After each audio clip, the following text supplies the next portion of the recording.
నమస్కారం వార్తలకు స్వాగతం. ముందుగా ముఖ్యాంశాలు. పులివెందుల రిటర్నింగ్ అధికారికి నామినేషన్ పత్రాలు అందజేసిన సీఎం జగన్.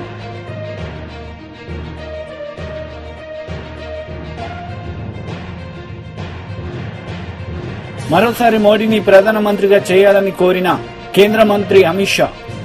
సిద్దిపేట జనసభలో ప్రసంగం. పులివెందులనే నా ప్రాణం, విజేతలు ఎవరో తేల్చేది ప్రజలే అన్నారు జగన్. సర్వమత ప్రార్థనల అనంతరం నామినేషన్ వేసేందుకు వెళ్లే ముందు పులివెందుల సిసిఐ గ్రౌండ్ లో జరిగిన సభలో ఆయన మాట్లాడారు. చిన్నాన్న గారి విషయానికి వద్దాం. ఇక మా చిన్నాన్న గారి విషయానికే వద్దాం. మా వివేకం చిన్నాన్నను ఎవరు చంపారో, ఎవరు చంపించారో ఆయనకు, ఆ దేవుడికి, ఈ జిల్లా ప్రజలందరికీ కూడా తెలుసు ఏం జరిగింది అన్నది. కానీ బురద జల్లేందుకు ఇద్దరు చెల్లెమ్మలను ఎవరు పంపించారో, వారు వెనకాల ఎవరు ఉన్నారో మాత్రం మీ అందరికీ కూడా రోజు కనిపిస్తూనే ఉంది. ఇంకా ఆశ్చర్యం ఏమిటో తెలుసా?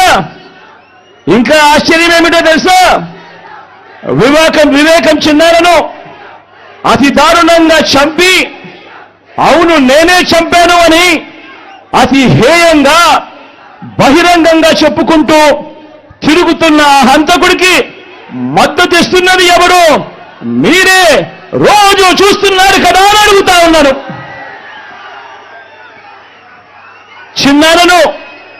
చిన్నారను అన్యాయంగా ఎమ్మెల్సీ ఎన్నికల్లో ఓడించిన వారితోనే, సంఖ్యాబలం లేకపోయినా కూడా ప్రలోభాలతో, అధికార బలంతో ఓడించిన వారితోనే ఈరోజు చట్టా పట్టాలు వేసుకొని తిరుగుతా ఉన్నారు అనంటే దానికి అర్థమేమిటి అని చెప్పి ఈ సందర్భంగా అడుగుతా ఉన్నా.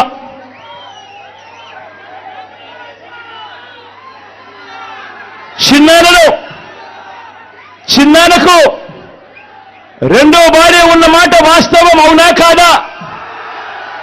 ఆ రెండో భార్యతో తనకు సంతానం ఉన్న మాట వాస్తవం అవునా కాదా? అవినాష్ అక్కడికి ఎవరు ఫోన్ చేస్తే వెళ్ళాడు వంటి అనేక ప్రశ్నలు అవినాష్ తన అనేక ఇంటర్వ్యూస్ లో, తన ప్రెస్ కాన్ఫరెన్స్ లో తాను లేవనెత్తిన ప్రశ్నలు సహేతుకమే కదా అని చెప్పి ఎవరైనా అవినాష్ వైపు ఎవరైనా మాట్లాడితే చాలు వెంటనే వారి మీద కూడా అడ్డగోలు ఆరోపణలు చేస్తూ కుట్ర రాజకీయాలు చేస్తా ఉండడం ధర్మమేనా అని చెప్పి ఈ సందర్భంగా ప్రతి ఒక్కరిని కూడా అడుగుతా ఉన్నా. ఆలోచన చేయమని చెప్పి ప్రతి ఒక్కరిని కూడా అడుగుతా ఉన్నా. ఇలా చిన్నాన్నను ఓడించిన వారిని గెలిపించాలని వైఎస్ఆర్ కాంగ్రెస్ పార్టీ అధినేత ముఖ్యమంత్రి వైఎస్ జగన్మోహన్ రెడ్డి పులివెందుల వైఎస్ఆర్సీపీ అసెంబ్లీ అభ్యర్థిగా నామినేషన్ దాఖలు చేశారు. పులివెందుల సిఎస్ఐ గ్రౌండ్లో బహిరంగ సభలో ప్రజలను ఉద్దేశించి ప్రసంగించిన అనంతరం నేరుగా మినీ సెక్రటేరియల్లోని ఆర్ఓ ఆఫీస్కి వెళ్లారు. పులివెందుల రిటర్నింగ్ అధికారికి నామినేషన్ పత్రాలు అందజేశారు. ఈ కార్యక్రమంలో కడప ఎంపీ వైఎస్ అవినాష్ రెడ్డి పాల్గొన్నారు.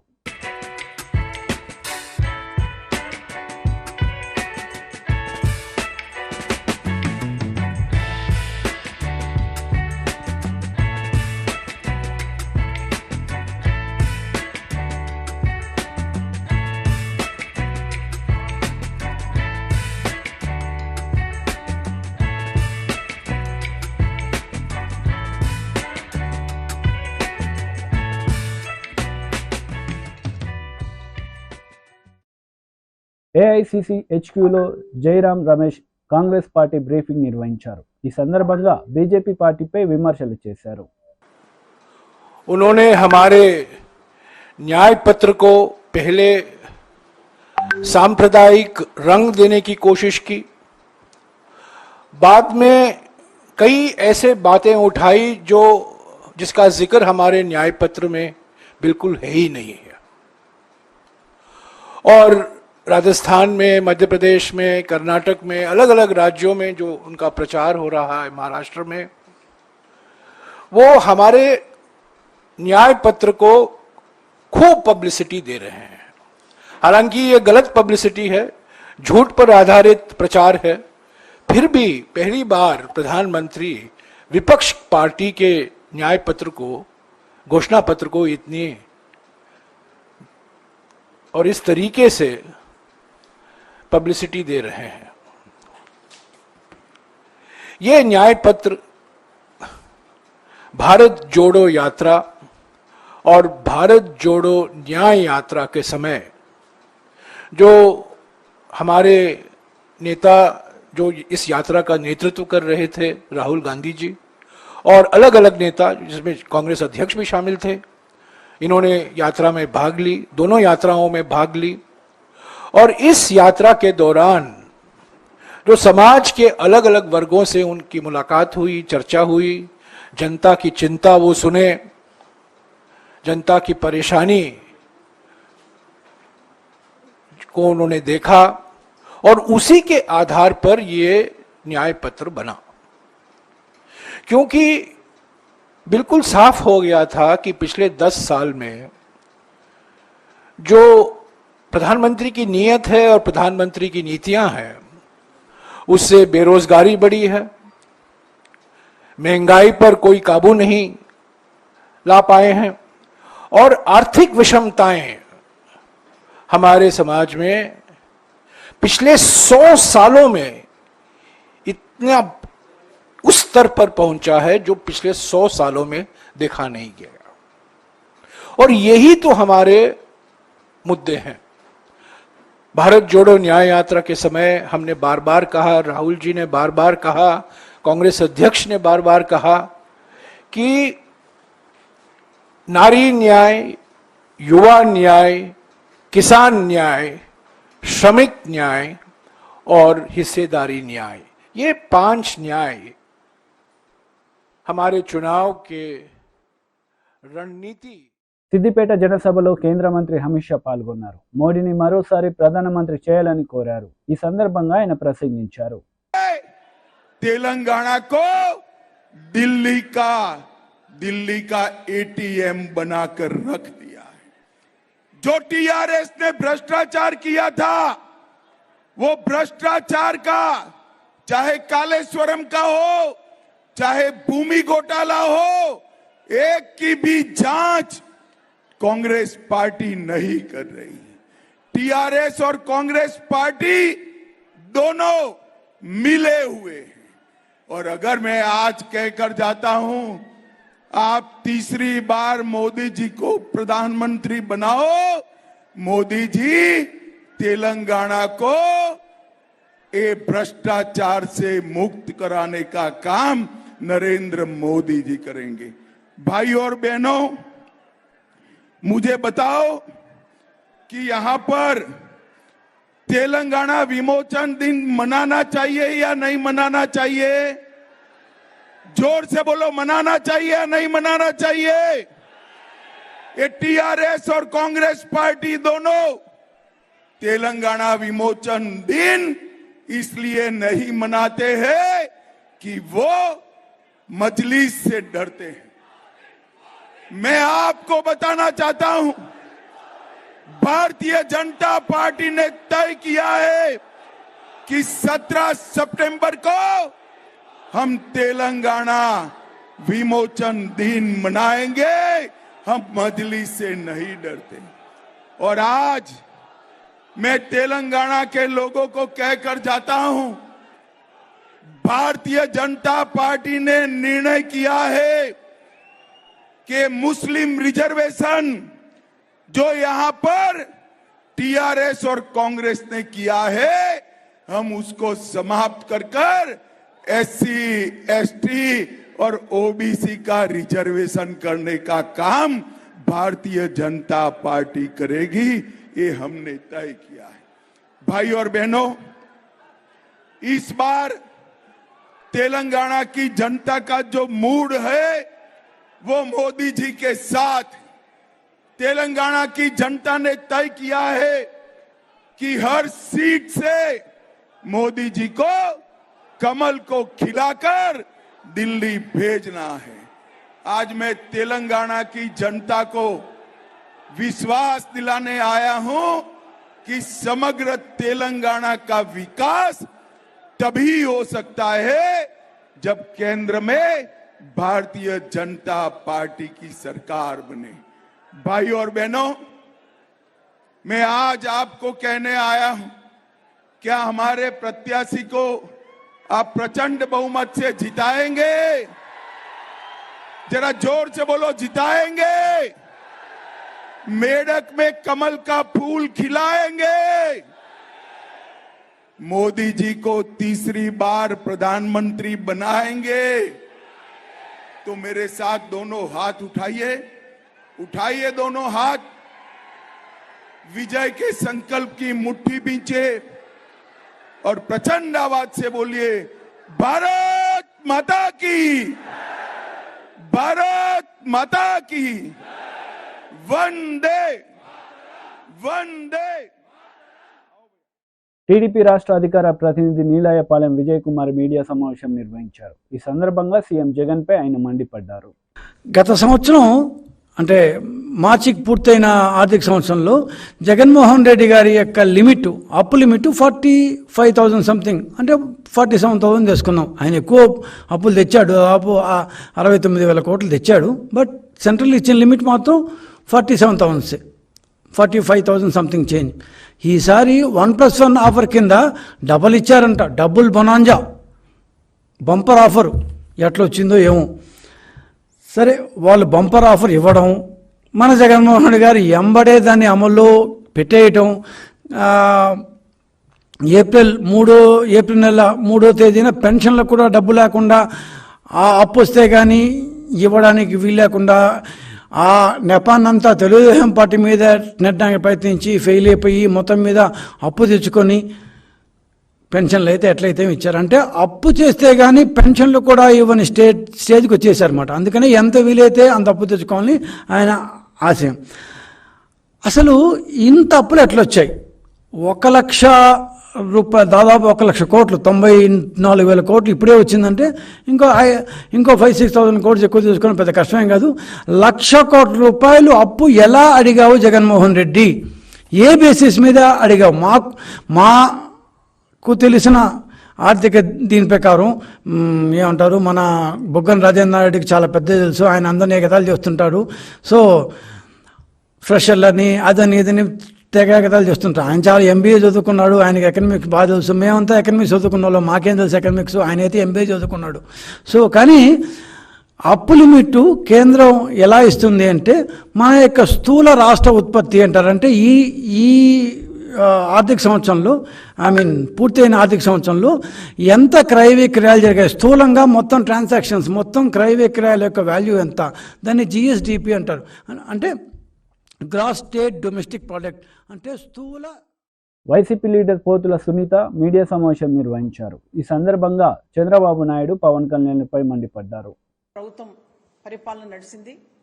మరి అందులో భాగంగానే మేము సిద్ధం సభలు ఒక వెల్లువలాగా ప్రజానికమంతా కూడా మరి ఇడుపులపాయ నుంచి ఇచ్చాపురం వరకు లక్షలాదిగా వేలాదిగా మేము సిద్ధమని చెప్పి ప్రజలందరూ కూడా తండోపతండాలుగా వచ్చి జగనన్నకి మద్దతు పలికినటువంటి సందర్భాలు రాష్ట్ర ప్రజలందరూ కూడా చూడడం జరిగింది. మరి ఇవన్నీ చూసి ఓర్చుకోలేనటువంటి ప్రతిపక్ష పార్టీ చంద్రబాబు నాయుడు, పవన్ కళ్యాణ్ రోజుకొక అబద్ధంతో, పూటకొక అబద్ధంతో మరి ప్రజల్ని దగా చేయాలి, మోసం చేయాలి, అధికారంలోకి రావాలని చెప్పి ఒక దాహంతో, అధికార దాహంతో ఈరోజు అబద్ధాలు సృష్టిస్తూ, అబద్ధాలు మాట్లాడుతూ నిత్యం రాష్ట్ర ప్రజలకి పక్కదారి పట్టిస్తూ మరి మీడియా, వాళ్ళ పచ్చ మీడియా ద్వారా ఈరోజు అబద్ధాలు చూయిస్తూ అబద్ధాలు రాయిస్తున్నటువంటి తరుణం ఇది చంద్రబాబు నాయుడు. మొత్తం కూడా వాళ్ళకి ఈ సిద్ధం సభలు, మరి అలాగే ఈ 5 సంవత్సరాల పేద ప్రజల కోసం దేశానికి ఒక రోల్ మోడల్గా, ఒక ఆదర్శంగా సంక్షేమ సుపరిపాలన నడిచినటువంటి జగన్మోహన్ రెడ్డి గారి పరిపాలన చూసి ఓర్చుకోలేక, ప్రజల్లో జగనన్నకు వస్తున్న ఆదరణను చూసి ఓర్చుకోలేక, మహిళా సాధికారత కోసం, పేదల విద్య కోసం, పేదల వైద్యం కోసం, రైతుల అభివృద్ధి కోసం ప్రతి గ్రామంలో అభివృద్ధి కేంద్రాలు ఏర్పాటు చేసి మరి గ్రామాన్నే కేంద్రంగా చేసుకొని పరిపాలించినటువంటి ప్రభుత్వం జగనన్న ప్రభుత్వం. ఈరోజు ఈ రాష్ట్రంలో ప్రతి పేదవాడు జగనన్న రావాలి, రెండవసారి జగనన్న ముఖ్యమంత్రి కావాలి, ఇది చారిత్రక అవసరమని మహిళలు, రైతులు, విద్యార్థులు, మేధావులందరూ కూడా మరి కోరుతున్నటువంటి తరుణం ఇది. ఖచ్చితంగా జగనన్నకి అన్ని వర్గాల ప్రజల యొక్క మద్దతు 2024 ఎన్నికల వన్స్ మోర్ జగనన్న అని చెప్పి జగనన్నకు పట్టం కట్టబోతున్నారు మన ఆంధ్ర రాష్ట్ర ప్రజలందరూ. ఇవి చూసి ఓర్చుకోలేనటువంటి చంద్రబాబు నాయుడు వెన్నులో వణుకు పుట్టే ఈరోజు మరి ఇలాంటి అబద్ధాలు మాట్లాడుతూ జగనన్నపై హత్యా ప్రయత్నం కూడా చేయడం జరిగింది. మరి రాష్ట్రంలో అక్కడక్కడ వాళ్ళ తెలుగుదేశం పార్టీ మూకలు వైఎస్ఆర్సీపీ పార్టీ నాయకులపైన దాడులు చేస్తూ మరి హత్యలు కూడా చేస్తున్నటువంటి సందర్భం రాష్ట్రంలో ప్రజలందరూ కూడా వీటిని గుర్తించాలి, గమనించాలి. ఇలాంటి వాళ్ళ మనకి పాలకులుగా మనం చూడాలి. మరి మన జగనన్న మన కోసం ఎంతో చేసినాడు, మరి ఎన్నో అభివృద్ధి కార్యక్రమాలు చేశాడు రాష్ట్రంలో.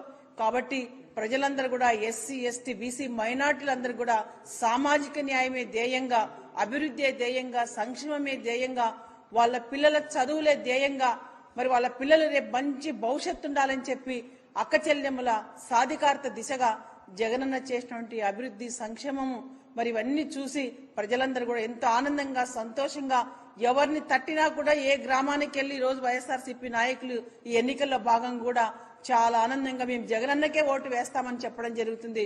మేమందరం కూడా ఈరోజు ప్రచారంలో ఏ గ్రామానికి వెళ్ళినా ప్రతి ఒక్క అక్క గాని, ప్రతి ఒక్క రైతు గాని ఈరోజు జగనన్న ప్రభుత్వమే మాకు కావాలి, జగనన్న ఉంటేనే మాకు అమ్మ ఒడి వస్తుంది, జగనన్న ఉంటేనే మాకు చేయూత వస్తుంది, జగనన్న ఉన్నందువల్లే ఈరోజు మహిళల సొంత ఇంటి కల సాకారం అయింది అని చెప్పి ప్రతి ఒక్కరు కూడా ఆనందాన్ని వ్యక్తపరుస్తున్న సందర్భం రాష్ట్రంలో జగనన్న ప్రభుత్వంలో.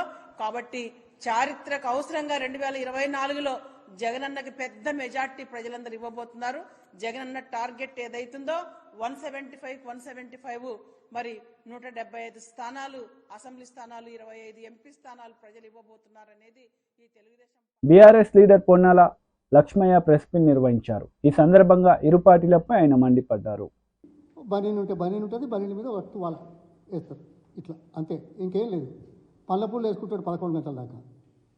మనకేం పని లేదు కదా, వ్యవసాయం పని లేదు, ఇంట్లో పని లేదు, బయట పని చేయలేడు, కూలినాలు చేయలేడు, ఉద్యోగం చేయలేడు. వాడు ఏం చేస్తాడు, పోతుంటే వాడు పోతుండ్రు అని అంటాడు. ఏదో ఒక్కసారి ఊరుకుంటారు, 2 సార్లు ఊరుకుంటారు, 3 సార్లు ఊరుకుంటారు. ఆ పెద్ద మనిషి కాదు, ఈ మధ్య పెద్ద మనుషులు ఊరుకొని ఒక్కసారి వేస్తే వాడు కింద పడతారు.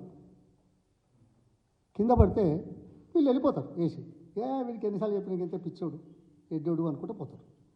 వాడు లేచి తువాల ఇట్లా కొట్టి బుధం మీద వేసుకొని, ఆహా ఇప్పుడు వాడనా, ఇప్పుడు కొట్టినవా, మళ్ళీ సర్రా చూద్దాం అంటారా. ఇది మనకు తెలుసా తెలియదా అంటే వీళ్ళ స్థాయి ఎట్లుంటుందో ఆలోచించమని చెప్తున్నా. అనుభవం, అవగాహన రాహిత్యం, ఆ తర్వాత ఆలోచన రాహిత్యం, ప్రజల పక్షాన నిలబడే తత్వం లేని ఏమనాలి, అదే ఊలే ఆ బాపతోళ్ళు లాగా చర్చకు రమ్మంటావు. అసెంబ్లీలో హరీష్ రావు గారు అన్ని విషయాల మీద చాలా స్పష్టమైన చెప్పాడు. దానికే మీరు సమాధానం ఇచ్చారా? ఇదే కదా, ఇటువంటి వాళ్ళతో చర్చపోతారా ఎవరైనా?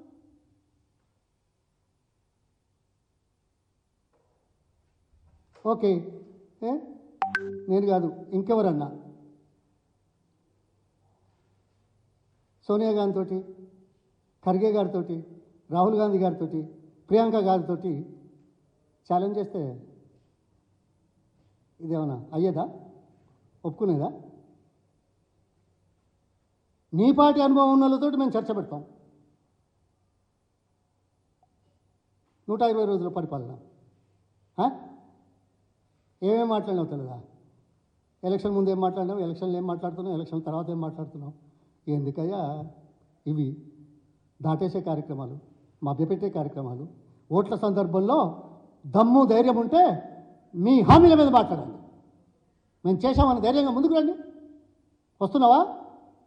ఏదైనా మీటింగ్లో చెప్తున్నావా? ఫ్రస్ట్రేషన్లో ఉండి అక్కర్రాని కూతలు కూస్తున్నావు. నీ భాష ఏంటి? ఇది తెలంగాణ ప్రజలకు అవమానం కాదనుకుంటున్నావా? తెలంగాణ ప్రజలు గుర్తించలేరనుకుంటున్నావా? అదేదో తాడేసి గుంస్తే ఎవరెస్ట్ శిఖరం కిందికి వస్తుందని చెప్పే బాపతున్నట్టున్నది. లేకుంటే ఓ చెట్టు కొమ్మకు ఓ తాడేసి చెట్టును వలగొడుతున్న చూడు అన్నట్టున్నది. ఏం చెప్పాలి, ఏం మాట్లాడాలి? చర్చలు కాదు, ఇప్పటికే ఇచ్చిన సమాచారం మీద రండి, మాట్లాడండి.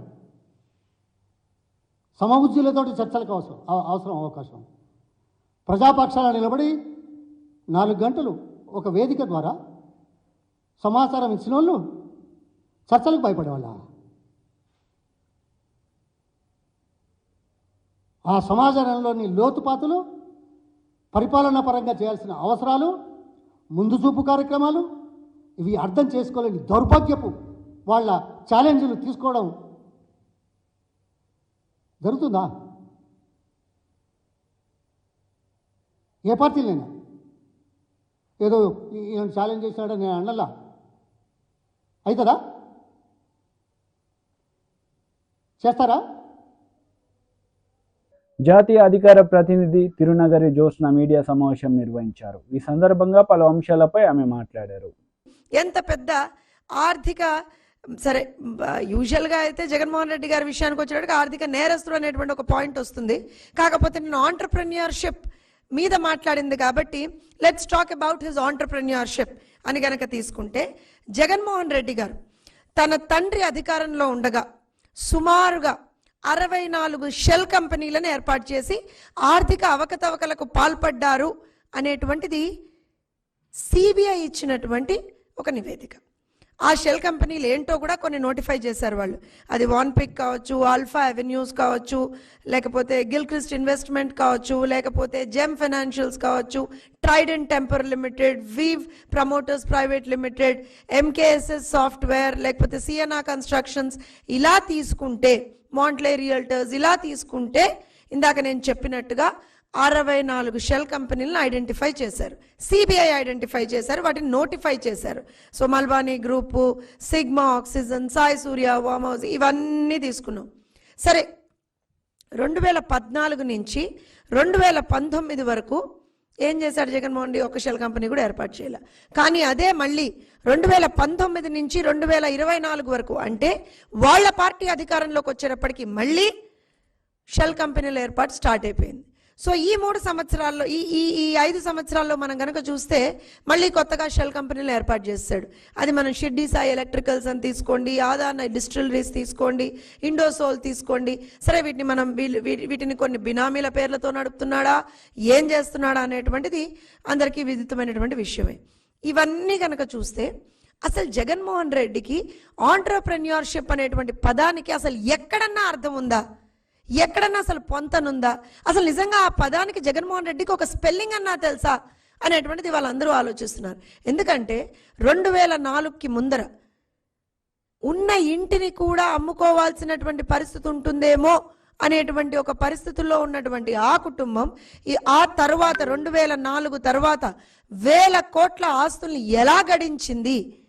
ఇది సింపుల్గా, అంటే ఇంత తక్కువ వ్యవధిలో అన్ని 1000 కోట్ల ఆస్తులు ఎలా వచ్చాయి అనేటువంటిది ఈ వ్యాఖ్య మీరో నేనో ఇంకోళ్ళో చేసింది కాదు. సాక్షాత్తు దేశ అత్యున్నతమైన న్యాయస్థానం సుప్రీంకోర్టు చేసినటువంటి వ్యాఖ్య. ఏ రోజున? 2012 సెప్టెంబర్ 14వ తారీఖున చేసినటువంటి వ్యాఖ్య. అలానే గనక తీసుకుంటే ఒక వ్యక్తి కేవలం 10 ఏళ్లలో 1000 కోట్ల రూపాయల్ని ఎలా సంపాదించారు? దర్యాప్తు పూర్తయ్యేదాకా బెయిల్ సాధ్యం కాదు. ఇది అదే 2012లో అక్టోబర్ 5వ తేదీన బెయిల్ పిటిషన్ను కొట్టేస్తూ కోర్టు ఇచ్చినటువంటి వ్యాఖ్య. ఇలా గనక తీసుకుంటే నిజంగా కూడా అన్ని 1000 కోట్ల ఆస్తులు జగన్మోహన్ రెడ్డి ఎలా సంపాదించాడు? నిజంగా పాపం నిన్న అమ్మాయి అడిగినట్టుగా ఆంటర్ప్రెన్యూర్షిప్ స్కిల్సా, లేకపోతే దోచుకోవడం అనేటువంటి ఒక స్కిల్ని నిజంగా కూడా నాకు తెలిసి దాంట్లో పిహెచ్డినో ఇంకేదన్నానో చేసినటువంటి జగన్మోహన్ రెడ్డి స్కిల్లా అనేటువంటిది ఆలోచించాల్సినటువంటి పరిస్థితి. దాంతో పాటుగా జగన్మోహన్ రెడ్డి గారి మీద సిబిఐ దాఖలు చేసినటువంటి ఛార్జ్ షీట్లు 2012 నుంచి అంటే ఆల్మోస్ట్ తీసుకుంటే ఒక సిద్దిపేట జనసభలో ఎంపీ అభ్యర్థి రఘునందన్ రావు పాల్గొన్నారు. ఈ సందర్భంగా బీఆర్ఎస్ కాంగ్రెస్ పార్టీలపై ఆయన మండిపడ్డారు. అధికారంలోకి వచ్చాక రైతు రుణమాఫీ చేస్తాన్న రేవంత్ రెడ్డి రుణమాఫీ చేశావా అని ప్రశ్నించారు. నవంబర్ డిసెంబర్లో రిజల్ట్ వచ్చినప్పుడు కాంగ్రెస్ పార్టీకి ఒక ఆయన పోటీ చేసిండు, పూజల హరికృష్ణ అని. 20,000 రాలే తమ్మునికి, ఓడిపోయిండు పాపం. కానీ ఇలా రోజు సిద్దిపేటలో రోడ్లకి మోరీలకి ఎవరు కొబ్బరికాయలు కొడుతురు? పూజల హరికృష్ణ కొబ్బరికాయ కొడుతుండు. 30 మంది కౌన్సిలర్లు ఉన్నారు. ఒక్కడన్న పోయి మా ఎమ్మెల్యే రాకుండా ఎట్లా కొబ్బరికాయ కొడతామని ఒక్కడన్న అడ్డం పోయిందా? పోలేదంటే హరీష్ రావు మీద సిద్దిపేట వాళ్ళకి ప్రేమ ఉన్నదా, కోపం ఉన్నదా, భయం ఉన్నదా అనేది ఒకసారి అర్థం చేసుకోవాలి. ఇలా అధికారం పోయింది, హరీష్ రావు సిద్దిపేటకు వస్తలేడు. ఎందుకంటే పోలీసు వాళ్ళు గౌరవిస్తలేరు. ఆయనకు వంత వాడే సురేందర్ రెడ్డి లేడు. ఉన్నాడా సురేందర్ రెడ్డి? ఉన్నాడా సురేందర్ రెడ్డి? హరీష్ రావు అడుగులకి మడుగులెత్తే పోలీసు వాళ్ళు ఉన్నారా? ఇప్పుడు ఉన్నారా? అందుకని హరీష్ రావు కూడా వస్తలేడు. వస్తే కూడా అప్పుడప్పుడు మెల్లగా ఇట్లా వచ్చి సాటికెళ్ళి వచ్చి సాటికి పోతా ఉన్నాడు. అంతేనా? అందుకని భారతీయ జనతా పార్టీ నాయకులకి, కార్యకర్తలకు నేను సవినయంగా ఒకటే విజ్ఞప్తి చేస్తా ఉన్నా. సిద్దిపేట భయంలోంచి బయటికి వచ్చింది. సిద్దిపేట ఇయ్యలో 40 ఏళ్లుగా 1985లో చంద్రశేఖరరావు గెలిచిన నాటి నుంచి ఇయ్యాల దాకా ఒకటే కుటుంబం సిద్దిపేటను దోసుకుంటే ఆ సిద్దిపేట ప్రజలు చంద్రశేఖరరావు గారి కుటుంబాన్ని, హరీష్ రావు గారిని వద్దనుకున్నారు. కాబట్టి ఇలా సిద్దిపేట గడ్డ మీద భారతీయ జనతా పార్టీ కోసం ఇంతమంది కార్యకర్తలు వచ్చి నినదించారు అనేది ఒక్కసారి మీరు అందరు కూడా గుర్తుంచుకోవాలి. చాలా మాట్లాడుతూ ఉన్నాడు హరీష్ రావు. నేను ఇవాళ రేవంత్ రెడ్డి కూడా బాగా మాట్లాడుతూ ఉన్నాడు.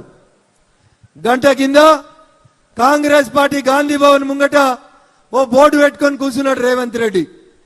ఆ బోర్డులో నయవంచన అని హెడ్డింగ్ పెట్టిండు. నయవంచన అనే పదానికి పర్యాయ పదం ఎవరంటే ఈ దేశంలో కాంగ్రెస్ పార్టీ తప్ప ఇంకొక పార్టీ కాదు. దేశానికి స్వతంత్రం వచ్చినప్పటి నుంచి ఈ దేశంలో మెజారిటీ ప్రజలని వంచింది ఎవరంటే కాంగ్రెస్ పార్టీ తప్ప ఇంకొకరు కాదు. ఒక దేశానికి 2 రాజ్యాంగాలు, 2 ప్రధానమంత్రులు, 2 జెండాలు, 2 ప్రైమ్ మినిస్టర్లు ఉంటారని చెప్పి ఈ దేశ ప్రజలని వంచినటువంటి పార్టీ కాంగ్రెస్ పార్టీ. ఆ కాంగ్రెస్ పార్టీ ఆఫీస్ ముంగట నయవంచన అని ఒక బోర్డు పెట్టుకొని రేవంత్ రెడ్డి కూర్చొని ధర్నా చేస్తున్నట్టు నాటకం చేస్తుండు.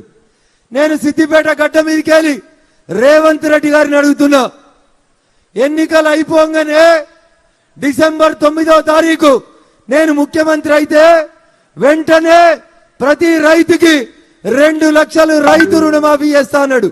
అయిందా రుణమాఫీ? ఇగో రేవంత్ రెడ్డి దీన్ని అంటారు నయవంచన. అంటే ఓట్లేయించుకొని గడ్డకెక్కి ముఖ్యమంత్రిగా ప్రమాణం చేసి 4 నెలలు అయితే కూడా 2 లక్షల రైతు రుణమాఫీ చేయలేదు కదా. ఇగో దీన్ని అంటారు రేవంత్ రెడ్డి గారు నయవంచన అని దీన్ని చెప్తారు. ఏం చెప్పిండు? పెద్ద కొడుకు 2,000 ఇస్తుండు, ముసలవ్వకిత్త ముసలాయనకి ఇత్తలేడు. ఇంటికి 2 పింఛన్లు కావాలంటే ముసలవ్వకి ముసలాయనకి ఇద్దరికి మనిషికి 4,000 పింఛన్ కావాలంటే కాంగ్రెస్ పార్టీకి ఓటేయండి, వచ్చే డిసెంబర్ నుంచి మేము 4,000 పింఛన్ ఇస్తా అన్నాడు. అక్క ఎవరికైనా 4,000 పింఛన్ వచ్చిందా? గిడ కూర్చున్న మా వాళ్ళు చెప్పాలి, ఎవరికైనా 4,000 పింఛన్ వచ్చిందా? రాలేదా? వచ్చిందా? జర గట్టిగా చెప్పాలి. గిట్టి వచ్చేదాకా 4,000 పింఛన్ వచ్చిందా? రాలేదు. ఇగో రేవంత్ రెడ్డి దీన్ని అంటారు నయవంచన. వార్తలు ముగించే ముందు ముఖ్యాంశాలు మరోసారి. పులివెందుల రిటర్నింగ్ అధికారికి నామినేషన్ పత్రాలు అందజేసిన సీఎం జగన్.